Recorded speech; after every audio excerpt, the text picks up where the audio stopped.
ربنا آتنا في الدنيا حسنة وفي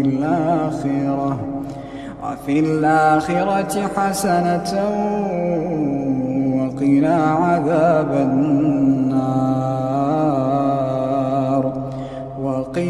عذاب النار أولئك لهم نصيب مما كسبوا والله سريع الحساب.